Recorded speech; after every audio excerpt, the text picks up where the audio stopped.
Nesse experimento, estudaremos o efeito fotoelétrico e sua influência para o desenvolvimento da física moderna. Para isso, utilizaremos um fotodiodo. Um fotodiodo é um dispositivo semicondutor projetado para converter luz em corrente elétrica.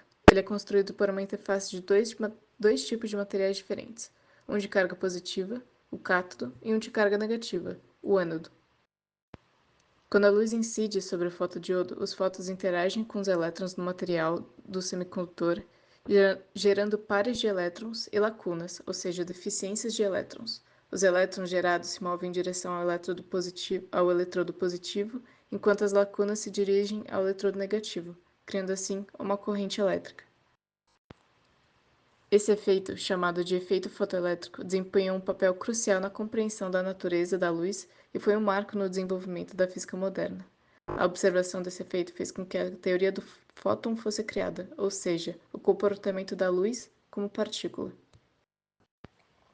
Na física clássica, pensava-se que a intensidade da luz era o único fator determinante para a emissão dos elétrons. No entanto, tal teoria não batia com os resultados experimentais obtidos na época. Não seria possível explicar o porquê a emissão de elétrons só acontecia em certas frequências de onda. Em 1905, Albert Einstein publicou um artigo explicando o efeito fotoelétrico. Ele sugeriu que a luz é composta por fótons. A energia de cada fóton está diretamente relacionada à sua frequência, expressa pela equação E é igual a hf, onde E é a energia do fóton, h a constante de Planck e f sua frequência. Para o experimento, utilizamos uma lâmpada de vapor de mercúrio como fonte de luz, conhecida por emitir em diversos comprimentos de onda. Para isolar essas emissões, usamos filtros específicos que selecionam individualmente as linhas monocromáticas do mercúrio. Também contamos com um fotodiodo para captar a luz e um equipamento que nos permite aplicar a voltagem e medir a corrente gerada. Esse conjunto de ferramentas nos possibilita analisar de forma precisa o comportamento do sistema em diferentes condições de emissão. Na primeira medição, o objetivo é observar o efeito da variação da intensidade da luz sobre a corrente gerada em um fotodiodo, mantendo a frequência constante.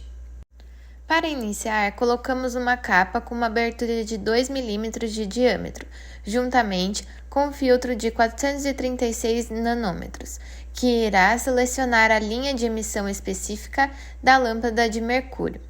Agora, utilizando o equipamento de medição, ajustamos a voltagem aplicada, variando de menos 2 volts a mais 30 volts, e registramos o comportamento da corrente em função da voltagem. Em seguida, repetimos o procedimento utilizando capas com aberturas maiores, de 4 mm e 8 mm, mantendo o mesmo filtro de 436 nanômetros. O aumento do diâmetro da abertura permitirá que mais luz atinja o fotodiodo. A partir dos dados obtidos da tabela e do gráfico, podemos ver que a corrente aumenta com a intensidade da luz e a tensão de corte mantém a mesma para as 3 medições. A relação entre a tensão V e a corrente I e a intensidade da luz em um fotodiodo está diretamente ligada ao efeito fotoelétrico. Quando a luz incide sobre o fotodiodo, ela gera elétrons ao interagir com o material semicondutor do dispositivo.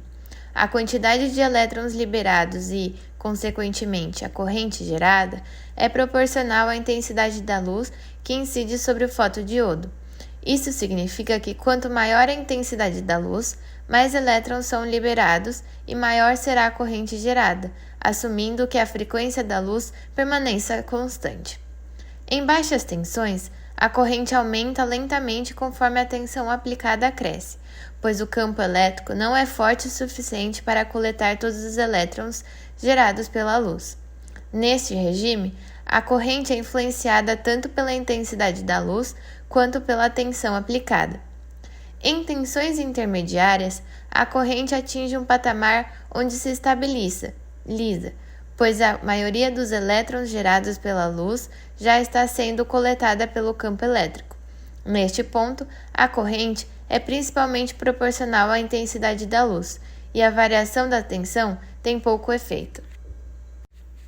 Agora, vamos explorar como a variação da frequência da luz afeta o comportamento do fotodiodo, mantendo a intensidade da luz constante. O primeiro passo é descobrir a janela do fotodiodo e colocar uma capa com abertura de 4 mm, juntamente com um filtro de 546 nanômetros. Esse filtro irá selecionar uma linha de emissão específica da lâmpada de mercúrio. Com tudo pronto, medimos a relação corrente versus voltagem. Para isso, utilizamos o botão de ajuste de voltagem variando de menos 2 volts até mais 30 volts. Substituímos o filtro de 546 nanômetros pelo de 577 nanômetros, mantendo a mesma abertura de 4 mm. Quanto maior a frequência da luz, maior a energia dos fótons que chega ao fotodiodo. Mesmo que a intensidade da luz mantida constante, ou seja, o número de fótons por segundo seja o mesmo, a energia individual de cada fóton muda conforme a frequência. Frequências mais altas com comprimento de ondas menores, como no caso do filtro de 436 nanômetros, os fótons carregam mais energia. Isso pode gerar mais elétrons por fóton ou excitar os elétrons com mais eficiência, resultando em uma maior corrente no fotodiodo. Frequências mais baixas com comprimento de ondas maiores, como no filtro de 577 nanômetros, a energia dos fótons é menor.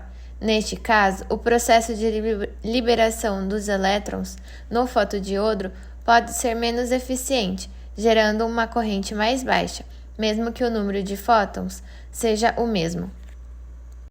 Temos a seguinte equação, em que foi utilizado a relação elétron-volt e energia cinética. Assim, encontramos que a energia já conhecida dos elétrons ejetados vezes Vf é igual à energia do fóton menos a energia necessária para retirar o elétron do material, ou seja, quanta energia um fóton precisa para começar a criar corrente. Dessa forma, podemos encontrar o valor de Vf, que é a tensão de corte na qual ocorre o freamento da fotocorrente, onde a corrente será igual a zero. No nosso experimento, ajustamos a tensão para que a corrente observada seja zero, coletando valores de tensão de corte para diferentes comprimentos de onda. Podemos observar que o módulo da tensão de corte diminui conforme aumenta-se o comprimento de onda, ou seja, ele é proporcional à frequência, que na fórmula é multiplicada pela constante de Planck dividido pela carga do elétron. Os resultados obtidos serão diferentes a depender do material do fotodiodo que estivermos usando, pois a energia W necessária para extrair o elétron de um material está relacionada à propriedade do mesmo. É importante ressaltar que possam ter fontes de erros em nosso experimento, uma vez que a luz externa pode ter entrado em contato com o fotodiodo, aumentando a energia recebida nele.